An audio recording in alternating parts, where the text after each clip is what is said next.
E20 petrol म्हणजे काय? कसं तयार होतं? गाड्यांसाठी फायदेशीर की धोकादायक? सोशल मीडियावर जे व्हायरल चाललंय काय?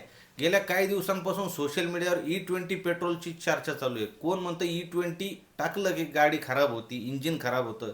कोणी म्हणतं गाडीचं मायलेज कमी होतं. तर काही जण म्हणतात हे भारताच्या इतिहासातील सर्वात मोठं इंधन क्रांती आहे. मग नेमकं खरं काय? E20 म्हणजे काय? ते तयार कसं होतं? सरकार ते का आणत आहे? तुमच्या गाडीसाठी ते योग्य आहे का? आणि सोशल मीडियावर दावे जे फिरतायत त्याचं काय?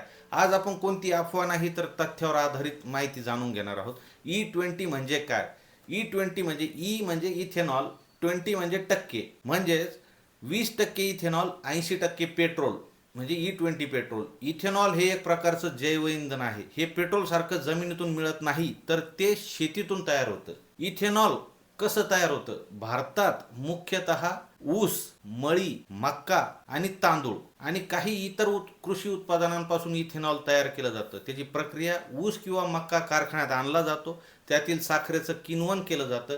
त्यानंतर डिस्टिलेशन प्रक्रियेतून शुद्ध इथेनॉल तयार होतं. हे इथेनॉल पेट्रोलमध्ये 20% प्रमाणात मिसळलं जातं आणि तयार होतं. E20 petrol. सरकार E20 का आणत आहे? भारत जगातील सर्वात मोठ्या कच्च्या तेल आयातदारांपैकी एक आहे. आपण दरवर्षी अब्जावधी डॉलरचं तेल परदेशातून विकत घेतो. सरकारचं म्हणणं आहे जर पेट्रोलमध्ये इथेनॉल मिसळलं तर आयात कमी होऊ शकते, परकीय चलनाची बचत होऊ शकते, शेतकऱ्यांना नवीन बाजारपेठ मिळू शकते, जैव इंधनाचा वापर वाढू शकतो. आता हे E20चे फायदे. शेतकऱ्यांना फायदा होऊ शकतो. ऊस, मक्का आणि इतर पिकांना अतिरिक्त मागणी निर्माण होऊ शकते. देशाला फायदा. कच्च्या तेलावरील अवलंबित्व कमी करण्यास मदत होऊ शकते. पर्यावरणासाठी चांगलं. काही प्रकारचे प्रदूषण कमी करण्यास मदत होऊ शकते. ग्रामीण अर्थव्यवस्थेला चालना. इथेनॉल उद्योगामुळे प्रक्रिया उद्योग आणि रोजगाराच्या संधी वाढू शकतात. ऊर्जा सुरक्षितता. देशांतर्गत इंधन स्रोतांचा वापर वाढल्याने ऊर्जा सुरक्षेला बळ मिळू शकतं.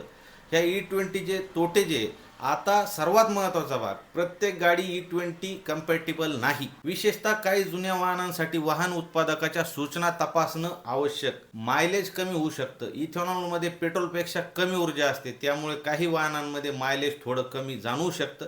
काही जुन्या गाड्यांमध्ये इंधन प्रणालीतील भागांवर परिणाम होऊ शकतो, विशेषतः E20साठी डिझाईन नसलेल्या वाहनांमध्ये. देखभाल खर्च वाढू शकतो. जुन्या वाहनांमध्ये काही भाग बदलण्याची गरज लागू शकते. चुकीची माहिती सर्वात मोठं नुकसान. सोशल मीडियावरील अपूर्ण किंवा दिशाभूल करणारी माहिती पाहून चुकीचे निर्णय घेतले जाऊ शकतात. सोशल मीडियावरील व्हायरल दावे. दावा नंबर 1, E20 टाकलं की इंजिन लगेच खराब होतं. तथ्य: सर्व वाहनांसाठी हा दावा योग्य नाही. सुसंगत वाहनासाठी असा निष्कर्ष काढता येत नाही. दावा नंबर 2, E20 मुळे मायलेज निम्म होतं. तथ्य काय? सामान्यतः इतकी मोठी घट अपेक्षित नसते. वाहनानुसार काही प्रमाणात फरक पडू शकतो. दावा नंबर 3, E20 मुळे गाडीची पॉवर संपते. तथ्य: काही वाहनांमध्ये किरकोळ फरक जाणू शकतो, परंतु सर्व वाहनांमध्ये मोठी पॉवर कमी होते असा पुरावा नाही.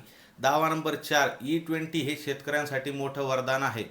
इथेनॉलसाठी काही पिकांची मागणी वाढू शकते, पण त्याचा फायदा सर्व शेतकऱ्यांना समान प्रमाणात होईलच असे नाही. हे प्रदेश, पिके आणि बाजार स्थितीवर अवलंबून असतं. दावा नंबर 5, E20 म्हणजे भविष्यातील इंधन. तर तथ्य: भारत जैव इंधनाचा वापर वाढवण्याच्या दिशेने वाटचाल करत आहे, मात्र भविष्यातील इलेक्ट्रिक वाहनं, CNG, हायड्रोजन आणि इतर पर्यायी इंधनेही महत्त्वाची भूमिका बजावू शकतात. याचा जो निष्कर्ष आहे, E20 ना पूर्णपणे वाईट आहे ना पूर्णपणे परिपूर्ण.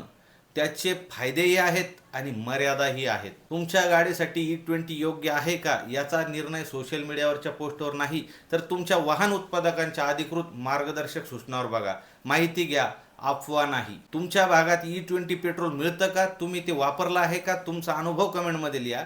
आणि अशाच व्हिडिओसाठी सचिन हवळे पाटील चॅनलला सबस्क्राईब करा. जास्तीत जास्त शेअर करा भावांनो. आणि E20 चांगलं की वाईट तुम्हाला सांगितलेलं आहे, त्यातून तुम्ही निर्णय घ्या. जय शिवराय.